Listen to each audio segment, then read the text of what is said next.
जय श्रीमन नारायण। ए पर जे टिप्पणी हम करे जा रहल बा रामानुजदास श्रीमान गट्टू वेणुगोपाल स्वामी जी के द्वारा दिहल गयल बा।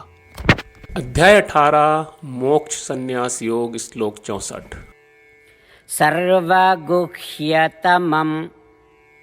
भूयः शृणु मे परमं वचः इष्टोऽसि मे दृढमिति ततो वक्ष्यामि ते हितम्। ओम। गीताचार श्री कृष्ण परमात्मा अर्जुन समेत हमनी सबके मोक्ष संन्यास योग सिखा रहल बानी। परमात्मा कह रहल बाड़न, हे अर्जुन, तू हमरा खातिर बहुत प्रिय बाड़ू। ऐसे हम रौरा सभे के ई परम सलाह और सबसे बड़ा रहस्य रौरा सभे के हित खातिर बतावत बानी। हमार बात ध्यान से सुनी। एक हाथ श्री कृष्ण परमात्मा ऊ भगवत गीता के सार सिखावे खातिर तैयार हो रहल बाड़न जौना के ऊ अबले उपदेश देत आयल बाड़न। काहे कि उनका अर्जुन के साथे साथे हमनी सबे के भी पसंद बा।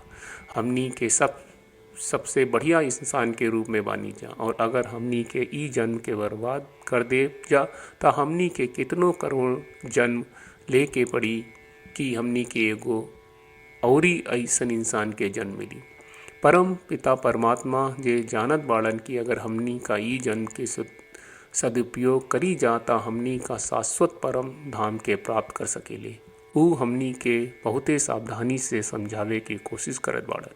ऊ साफ कर रहल बाड़न कि ऊ हमनी के सबसे फायदेमंद शिक्षा दे रहल बाड़े, जौन की उनका ओर से अभी तक देहल गईल पूरा गीता शिक्षा के सार बा। यही से श्री कृष्ण परमात्मा के प्रयास के पहचानल और सरहल और श्री कृष्ण परमात्मा के जौन शिक्षा हमनी सब के देवे के बा, जौन शिक्षा सब शास्त्र के सार बा, ओकरा के ध्यान से सुने खातिर खुद के तैयार कहल पूरा गीता के सार बा, और जौन हमनी के शाश्वत निवास प्रदान करेले। हमनी के श्रीमन नारायण के संतुष्टि खातिर आपन सब कर्म करी जा। हमनी के श्रीमन नारायण के प्राप्ति के आपन जीवन के लक्ष्य बनाई और सिर्फ श्रीमन नारायण के समर्पित करके श्री कृष्ण परमात्मा के वचन के श्लोक के रूप में जैसन हुआ वैसने दोहरावे के कोशिश करी जा। सर्वगुह्यतमं भूयः शृणु मे परमं वचः इष्टोऽसि मे दृढमिति ततो वक्ष्यामि ते हितम्। श्रीमद् भगवत गीता का पूरा सार श्री कृष्ण परमात्मा ने अध्याय 18 के श्लोक 65 से 70 में 8 काम करे खातिर दिले बाड़े। श्री कृष्ण कहले, हम ओ लोगन से प्रेम करनी जो लोग इन 8 बातन के मान तारे। हम ओ भक्तन के हर तरह से रक्षा करब। श्री कृष्ण परमात्मा के द्वारा बोलल गईल संपूर्ण भगवत गीता सुनला के बाद अर्जुन कहले, करिष्ये वचनम त्वा, जेके मतलब बा, कृष्ण मैं उही करब जौन आप कही। यही कारण बा श्री कृष्ण अर्जुन के हर तरह के सफलता आ विजय प्रदान करेले। आई परमात्मा के आपन व्रत देई कि हमनी के ये 8 गौ कर्म के पालन करी जा। ई वचन परमात्मा के देवे से बड़न कौनो पूजा तपस्या यज्ञ नहीं। हम 8 प्रण कहब जौन हमनी के करे के चाहिए। आप सब कृपया इन्हन के आपन दिमाग और दिल में सोची। श्री कृष्ण के आपन वचन देवे के ई तरीका में हमनी सबकी कल्पना करे के चाहिए कि श्री कृष्ण का चेहरा खुशी से चमकत बा और खुशी के एहसास करत बा। जय श्रीमन नारायण। यहाँ हमनी के 8 वादा बा। हमनी के पहला वादा, हे श्रीमन नारायण, आपका निर्देश के मुताबिक हम हमेशा तोहार ध्यान करब और तोहार बारे में सोचब। हमनी के दूसर वादा, हे श्रीमन नारायण, आपका सलाह का अनुसार हम हमेशा आपका भक्त रहब। हमनी के तीसर वादा, हे श्रीमन नारायण, हम आपन सब काम तोहरा सेवा के रूप में और तोहरा संतुष्टि खातिर करब।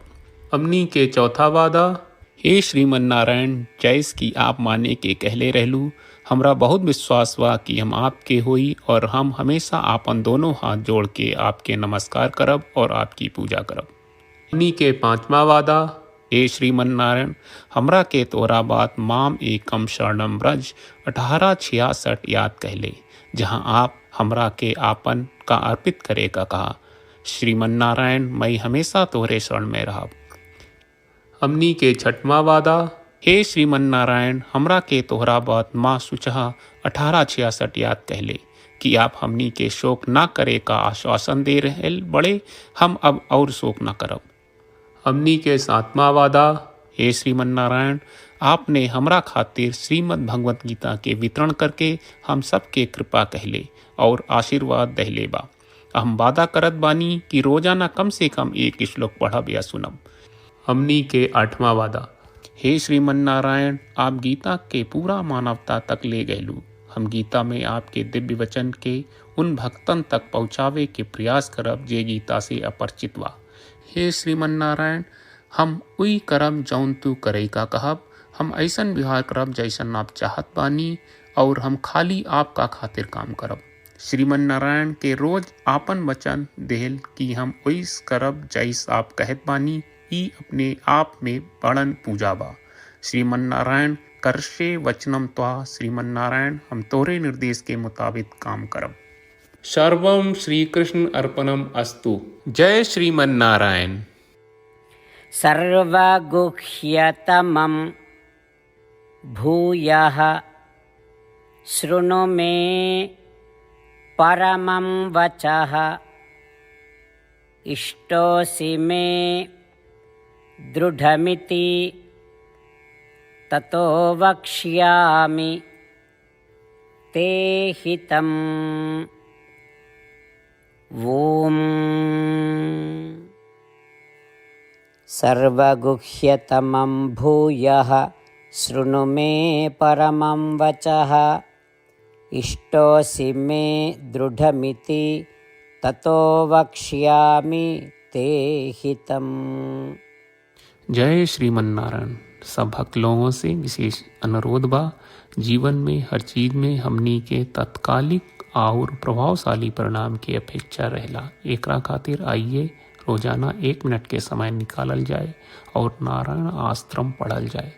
नारायण आश्रम प्राप्त करे खातिर नारायण आश्रम वेबसाइट पर जाई जो www.narayanaashram.org है और पंजीकरण में आपन नाम और ईमेल दर्ज करी। आपके द्वारा प्रदान कईल गई ईमेल पर आपका एक नारायण आश्रम PDF प्राप्त हुई। PDF में एक रामायण श्लोक, एक गीता श्लोक और एक विष्णु नामम बा। ये तीनों के मिल के नारायण आश्रम कहल जाला। हर व्यक्ति के ये श्लोक के अलग अलग संयोजन मिलेला। जब हर कोई 24,000 भक्तन के साथ रोजाना आपन नारायण आश्रम पढ़त आ सुनत बा ता हर दिन संपूर्ण रामायण का 1 दौर, श्रीमद् भगवत गीता पारायण के 33 दौर और श्री विष्णु सहस्त्रनाम स्तोत्र पारायण के 24 दौर प्रतिदिन पूरा होएला। ई एक बहुत ही उल्लेखनीय और विलक्षण परिणाम बा जौन हर एक दिन ऐस करे से निकलेला। ई कारण बा कि आप और आपके परिवार के सदस्य तुरते जाके आपन नारायण आश्रम प्राप्त करी। जय श्रीमन नारायण।